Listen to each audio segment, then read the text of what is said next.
Quantos regimes conseguem se manter no poder por 3/4 de século? O Partido Comunista Chinês está perto de atingir essa marca. Enquanto os bolcheviques, que chegaram ao poder com a sua guerra civil, promovida em 1917, viraram o Império Soviético e ruíram apenas em 91. O regime castrista em Cuba tem mais de meio século de existência. E o PRI mexicano ficou cerca de 70 anos no poder com um simulacro de democracia. O que fica claro é que são poucos casos na história para tanta longevidade, e todos eles têm um denominador comum. Eram ou são regimes ditatoriais, opressores, totalitários e comunistas. Mas ao julgar por parte da nossa imprensa hoje, poderíamos jurar que essa conquista se deve, no caso chinês, ao enorme sucesso de suas políticas públicas, econômicas e, sim, sociais. O embaixador chinês no Brasil, Yang Weimin, que deixou um rastro de truculência em sua passagem pela Argentina, publicou um artigo na Veja que é mais do que bizarro, pois falta a palavra para definir. Eis o subtítulo, para já provocar um misto de graça e nojo. China defende a força da instituição para promover justiça, paz social e colaboração internacional. Eis o primeiro parágrafo e eu recomendo antes aqui um Plácido Kuingov. Esse ano de 2021 marca o centenário do Partido Comunista da China. Por que este partido, com 100 anos de história e 72 anos no poder, sempre mantém o vigor e o dinamismo? Pergunta. Como conquistou o apoio do seu povo?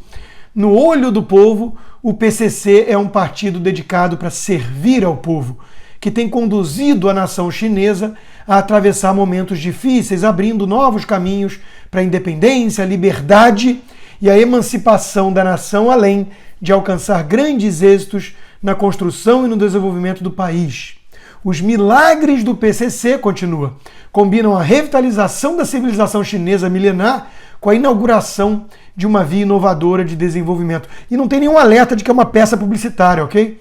A peça de ficção continua nessa toada até o fim, sem qualquer pudor ou constrangimento, seja do autor, que precisa dizer exatamente isso, é funcionário, e seja do veículo que abriu o espaço para essa propaganda enganosa deliberada sem alerta.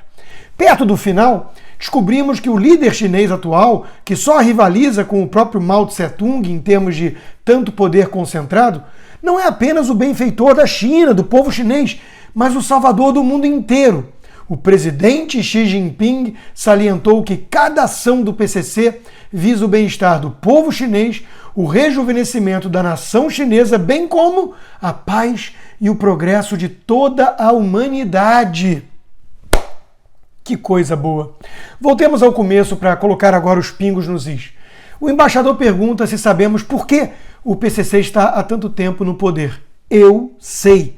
Porque exterminou dezenas de milhões de dissidentes, promoveu expurgos aos montes, fez uma revolução cultural que usou crianças para exterminar, matar parentes contra-revolucionários, prendeu todo e qualquer crítico, jogou minorias em campos de concentração e trabalho forçado e comprou todos que estavam à venda. Foi assim que o PCC ficou esse tempo todo no poder. O resto é história da carochinha.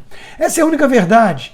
Mas a China tem encontrado muito jornalista do tipo daquela modelo que cobrou R$2.000 para fazer sexo com o funkeiro, disposto a repetir essas falácias abjetas.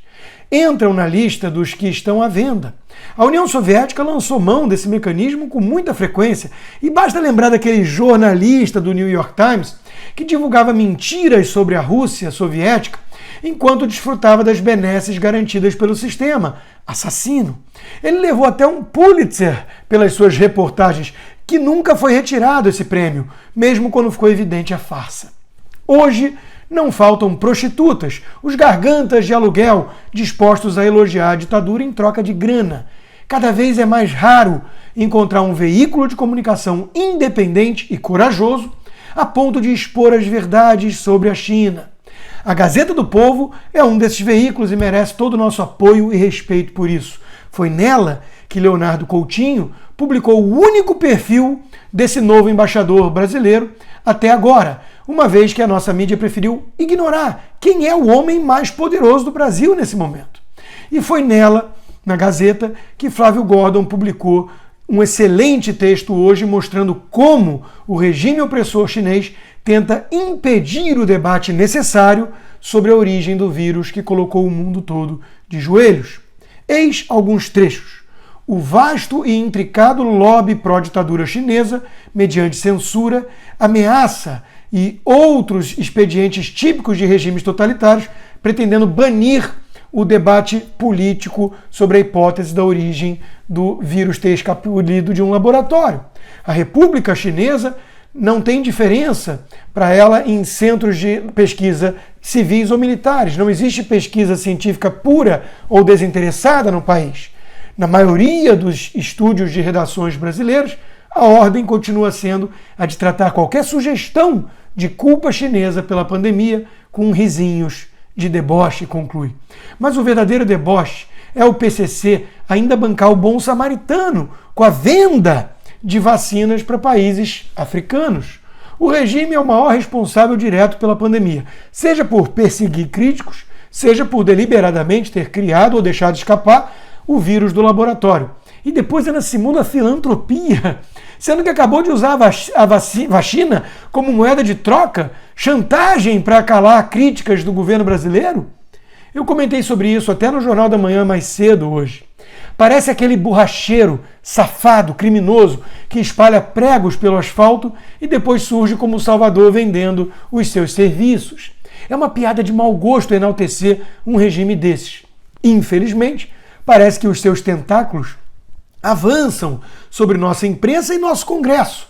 No Senado, nessa CPI circense, alguns mais parecem ali funcionários exemplares da ditadura chinesa, fazendo assessoria de imprensa para o regime, para demonstrar sua gratidão a ele.